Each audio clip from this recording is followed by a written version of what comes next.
કહેવત છે કે જળ જમીન અને જોરું ત્રણેય કજિયાના છોરું. સુરતમાં સગા ભાઈએ જ ભાઈ ઉપર છેતરપિંડીનો કેસ કરી જેલના સળિયા પાછળ ઢકેલી દેવાની ઘટના સામે આવી છે. વાત કંઈક એમ છે કે ગઈકાલે ઇકોસેલ પોલીસે છેતરપિંડીના આરોપમાં જીમ ચલાવતા યોગેશ ઇટાલિયાની ધરપકડ કરી હતી. આ અંગે યોગેશ ઇટાલિયાની માતાએ મીડિયા સમક્ષ જણાવ્યું હતું કે મારે 3 દીકરા છે. મોટો દીકરો ડોક્ટર છે, બીજા નંબરનો દીકરો કાપડના મશીનના ધંધા સાથે છે અને નાનો દીકરો જીમ ચલાવે છે.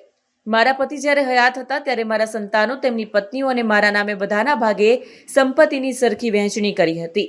મારા પતિના અવસાન બાદ મારા બંને મોટા દીકરાઓ બધો ઘરનો વહીવટ અને ધંધાનો વહીવટ સંભાળતા હતા. વિશ્વાસ અને સમજદારીથી ત્રણેય પરિવાર અને હું સાથે જ રહેતા હતા. ત્યારબાદ થોડા મહિનાઓ પહેલા મોટા બે ભાઈઓની સંપત્તિ અને ધંધાઓ હડપી લેવાનો વિચાર આવ્યો અને મને અને મારા નાના દીકરાની સંપત્તિ લઈ લીધી હતી અને અમને અલગ કરી દીધા હતા. હું હાલ મારા નાના દીકરા સાથે રહું છું. મેં મારી સંપત્તિ પાછી માંગી તો મને કટુ વેણ કહેવા લાગ્યા હતા. આ દરમિયાન તેમણે મારા નાના દીકરા યોગેશ ઉપર ખોટી છેતરપિંડીની ફરિયાદ દાખલ કરાવી તેની ધરપકડ કરાવી દીધી છે. મોટા દીકરાએ અમારી સાથે વિશ્વાસઘાત કર્યો છે અને સંપત્તિ અને પૈસાની લાલચમાં સગા ભાઈને જેલમાં મોકલ્યો છે. મારી પોલીસ પાસે એટલી જ માંગ છે કે મને અને મારા નાના દીકરાને ન્યાય આપવામાં આવે.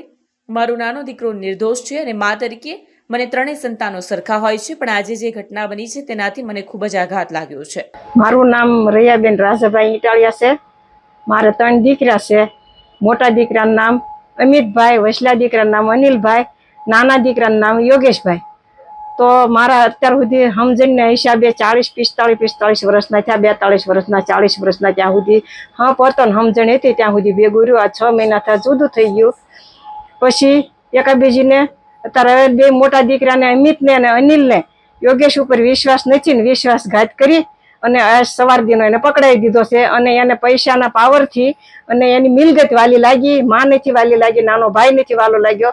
મેં મોતિયાનું ઓપરેશન કરાવ્યું તો મારા 2 દીકરા મારી 2 મોટી હોવી મને 4 માંથી એક પૂછ્યું નથી. તો આ ડોશીની તો હું અધોગતિ એમ. ડોશી તો જાણી 3 પથરા મોટા કર્યા છે ને એવું લાગે ને.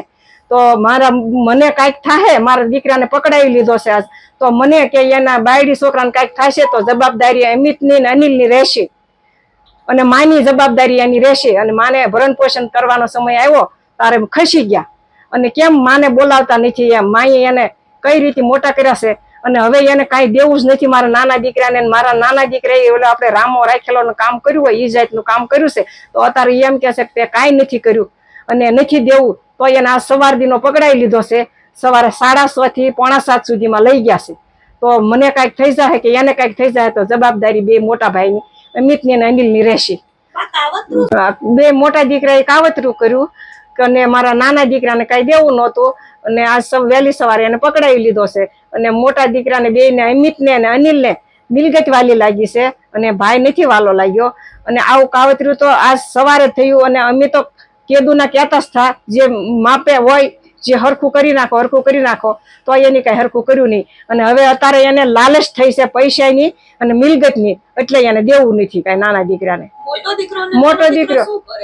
મોટો દીકરો સૌથી છે એ કાપડની ફેક્ટરી ચલાવે છે અને વસલો દીકરો છે એ એમડી ડોક્ટર છે, એ 3 હોસ્પિટલ ચલાવે છે.